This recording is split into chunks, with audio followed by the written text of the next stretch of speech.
बात कर रहे थे प्रोमोटिंग सर्विसेज की हम। ठीक है,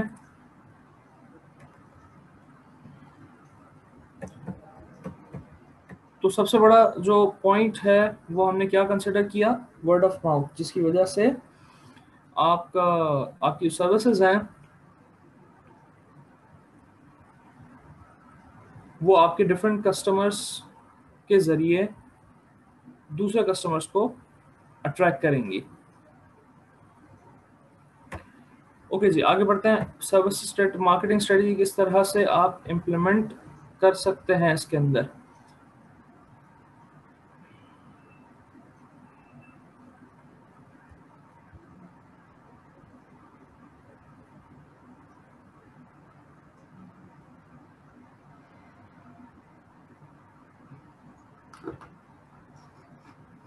ओके जी, मार्केटिंग स्ट्रेटजी बनाने के बाद आप ये इम्प्लीमेंट कैसे करेंगे।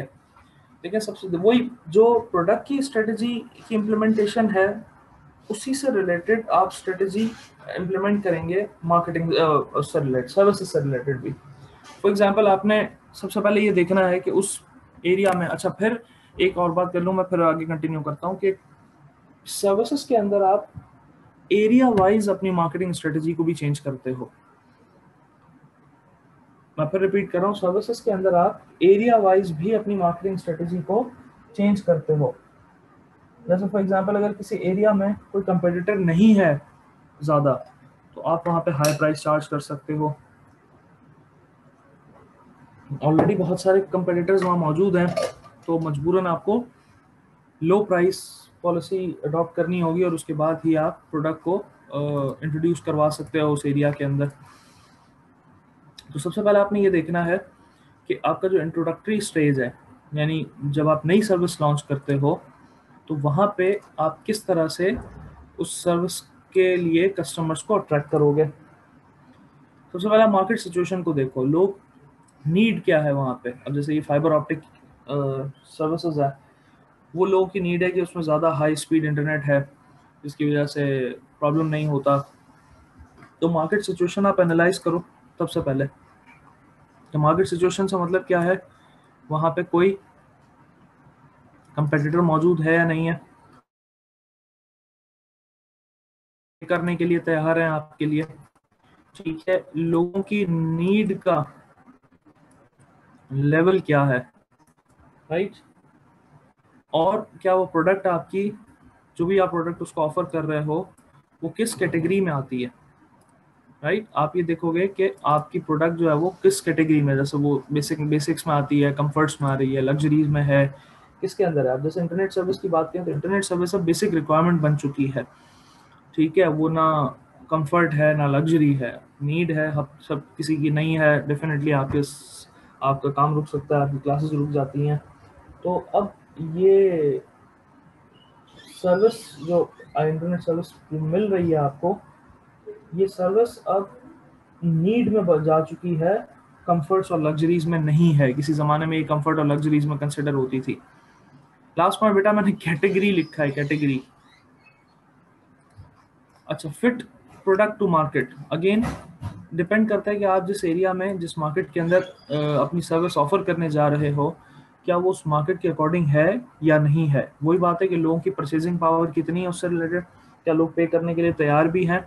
कहीं ऐसा तो नहीं है कि आप किसी लेस प्रिविलेज एरिया में जाके स्ट्रॉन्ग फाइबर और फाइबर ऑप्टिक ऑफर करें, वो कहेगा भाई हमारे पास खाने के पैसे नहीं है और आप कह रहे हो कि इंटरनेट खरीद लें हमसे, तो उस पर्टिकुलर मार्केट में फिट नहीं हो रहा। इसी तरह इंटरनेट सर्विसेज आपकी इंडिविजुअल कस्टमर के लिए डिफरेंट होती हैं, कॉर्पोरेट कस्टमर के लिए डिफरेंट होती हैं, ये बात भी याद रखिएगा। तो आपने ये देखना है कि आप किस एरिया में अपनी प्रोडक्ट को ऑफर कर रहे हो और वहाँ पे लोगों की नीड का लेवल क्या है, और वो लोग किस कैटेगरी में आते हैं। उस हिसाब से आप डिसाइड करोगे कि वो कितना पे कर सकते हैं आपको।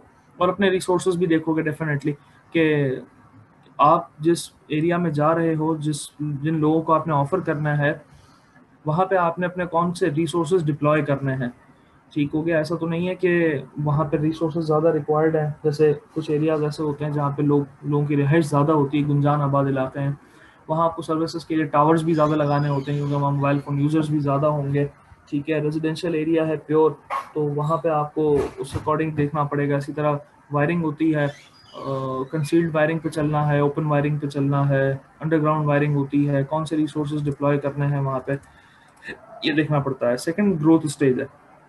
ग्रोथ स्टेज का मतलब ये कि अब आप उस मार्केट का हिस्सा बन चुके हो, राइट। अब आपने अपने प्रोडक्ट में इजाफा करना है। अब आपने अपने प्रोडक्ट के अंदर डिफरेंट मार्केट्स को एक्सप्लोर करने के लिए, डिफरेंट कंज्यूमर्स को लाने के लिए डिफरेंट स्ट्रेटजीज को अडॉप्ट करना पड़ेगा।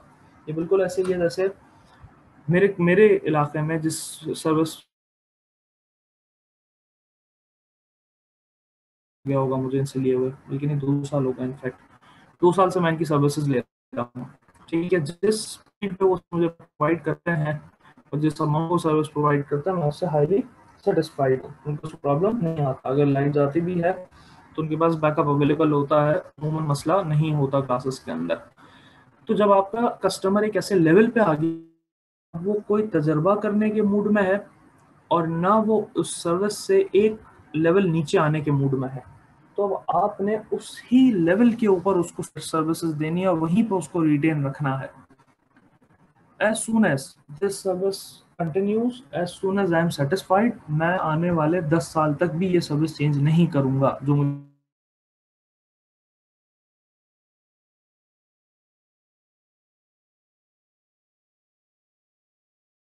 दे रहा है। तो मुझे कहता है सर अगर आपका कोई बिजनेस है या आपको बिजनेस कर रहे हो तो हम उसके लिए जो इंटरनेट सर्विस प्रोवाइड करते हैं वो पर्सनल कंजम्पशन से डिफरेंट होती है।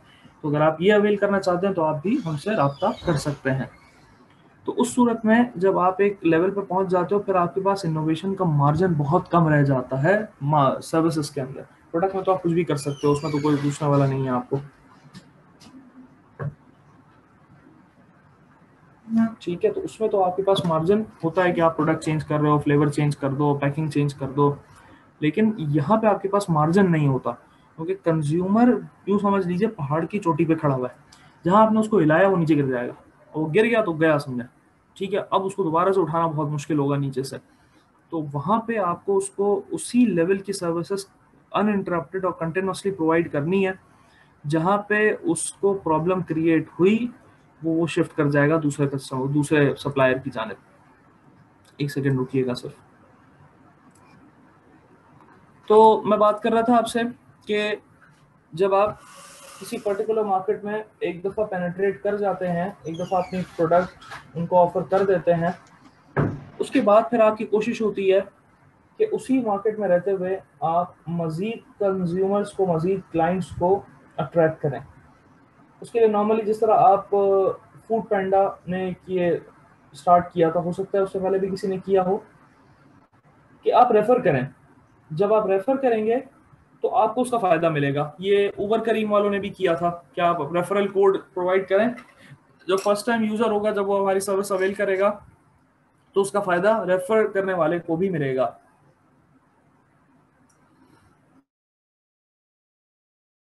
ये ज़हन में है, ये बात ऑब्जर्व की है, कभी एक्सपीरियंस हुआ है इससे रिलेटेड कि जब कोई सर्विस को आप रेफर करते हो किसी कस्टमर की जानिब, तो उसका बेनिफिट आपको भी दिया जाता है। आपके साथ भी हो सकता है ये तजर्बा हुआ हो। तो जब आप नई मार्केट को या नए कस्टमर्स को या कस्टमर ऐड करने की कोशिश करते हो, तो आप न सिर्फ खुद जाते हो बल्कि अपने कस्टमर के जरिए भी। और मजीद अब एक जगह एक एक एरिया के अंदर मैं मौजूद हूँ, एक एरिया में मेरे टावर्स लगे हुए हैं। अब मेरी कोशिश क्या होगी कि मैं उसी एरिया में मजीद क्लाइंट्स जो है वो अट्रैक्ट करना शुरू करूँ, अपनी सेल को है वो और बढ़ाऊँ, अपने मार्केट शेयर को और इंक्रीज करूँ। और ये उसी सूरत में पॉसिबल है जब मेरे पास्ट या मेरे प्रीवियस, अदरवाइज ये मुमकिन नहीं होगा। अच्छा जी, यहाँ पे आके आपकी मार्केटिंग वाली स्लाइड जो है वो भी अपने अख्ताम को पहुंची। थोड़ी सी आज प्रॉब्लम हुई, मैं मानता हूँ, और मैं माजरत खा हूँ इस हवाले से कि आपको थोड़ा सा इंतज़ार भी करना पड़ा और बीच में कुछ इंटरप्शंस भी हो रही थी। आई होप कि आप आपने महसूस नहीं किया होगा इसको। और कोई सवाल है तो प्लीज पूछ लीजिए, अभी मीटिंग नहीं की है। कोई सवाल है तो पूछ लीजिए बेटा।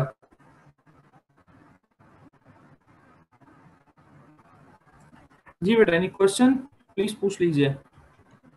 सर प्रोडक्ट सर्विस ज्यादा, मतलब प्रोडक्ट ज्यादा बेनिफिशियल होता है या सर्विस बिजनेस ज्यादा बेनिफिशियल होता है?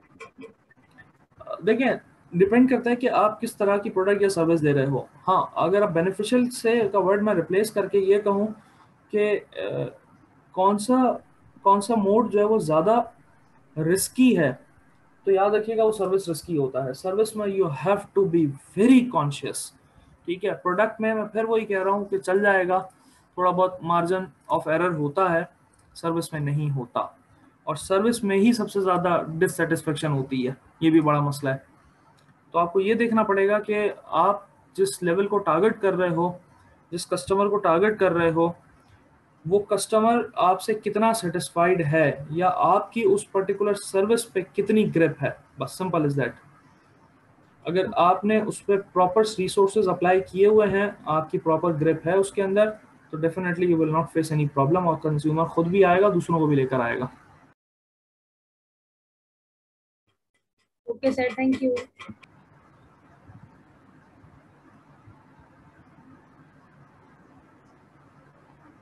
ठीक है भाई। अच्छा जी, ओके। ठीक है बेटा, तो अब नेक्स्ट क्लास में इंशाल्लाह कंटिन्यू करेंगे, बशर्ते ज़िंदगी और दस्तयाबी। थैंक यू, अल्लाह हाफिज़।